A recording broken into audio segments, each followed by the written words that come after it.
오늘의 말씀 빌립보서 4장 14절부터 23절 말씀. 하나님 아버지, 금요일 아침 시간에도 주의 은혜를 사모함으로 주 앞에 나오게 하시니 감사합니다.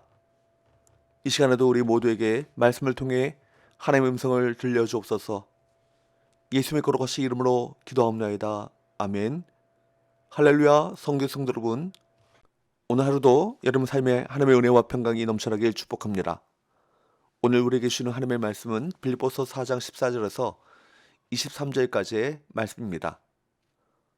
사도 바울은 어제 본문인 빌립보서 4장 10절에서 13절 말씀에서 그를 능하게 하시는 예수 그리스도를 통해서 어떤 상황에 처한다 할지라도 자족하는 비결을 배웠다라고 말했습니다.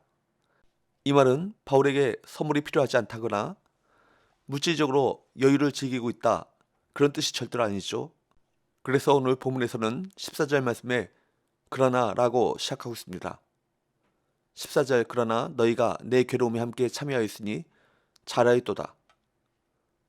그러나 라는 접속사를 사용함으로써 그의 생활에 심각한 물질적 필요가 있음을 보여주고 있습니다.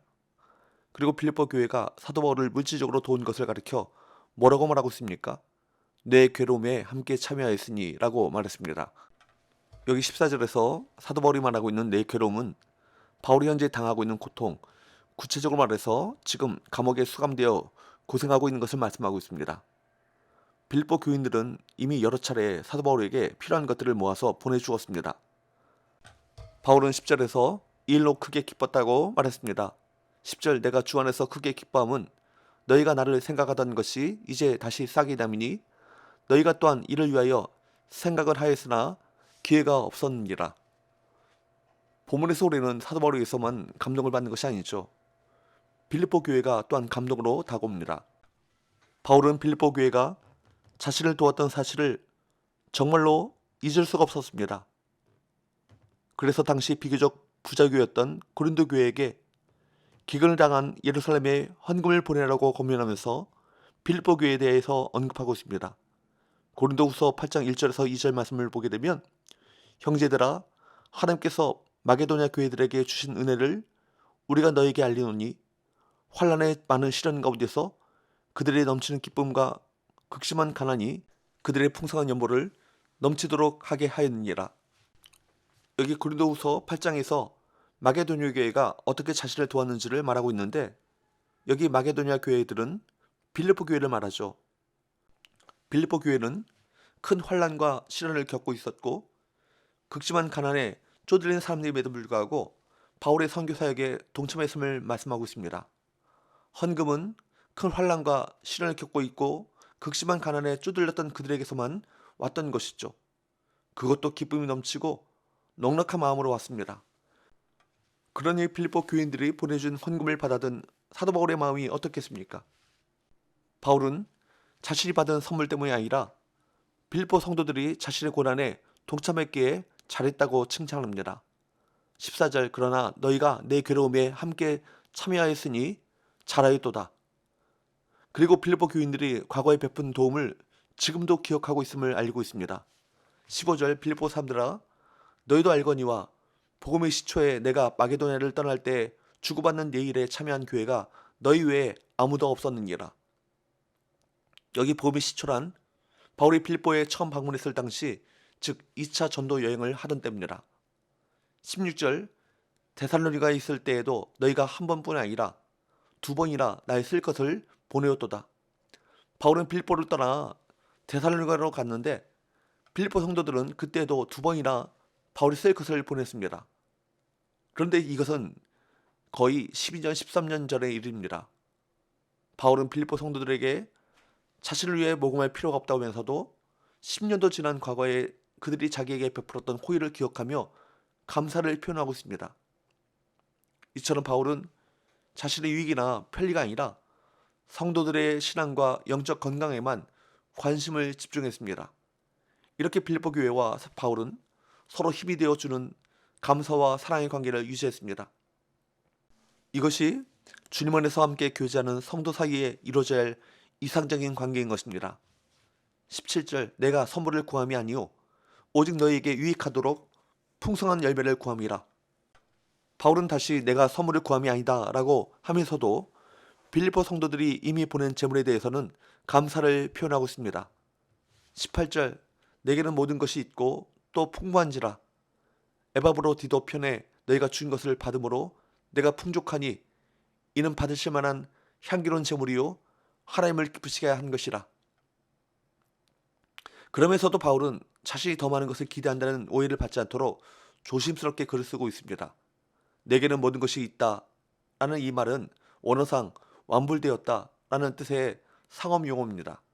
즉 에바브로디도가 바울에게 정확히 후원금을 전달해 주었음을 확인해 주는 말인 것인데, 이어서 바울은 그 후원금 덕분에 아주 풍족해졌다고 말하고 있습니다. 완불되었다 라는 이 표현을 통해 후원금을 또다시 보내지 않아도 된다는 의미를 밝히고 있는 것이죠. 이렇게 어려움을 당한 바울을 돕기 위해 기꺼이 모금해서 보내는 빌립보 교회나 도움에 감사하며 하나님께 영광을 돌리면서도 그들에게 재정적 부담을 지우지 않으려는 바울의 모습이 참으로 아름답습니다. 이렇게 서로 배려하고 사랑할 때 하나님이 기뻐하실 것입니다. 마지막으로 바울은 성도들이 생활 가운데 하나님의 채우심을 경험하기를 기도하고 있습니다. 17절 나의 하나님이 그리스도 예수 안에서 영광 가운데 그 풍성한 대로 너희 모든 쓸 것을 채우시리라.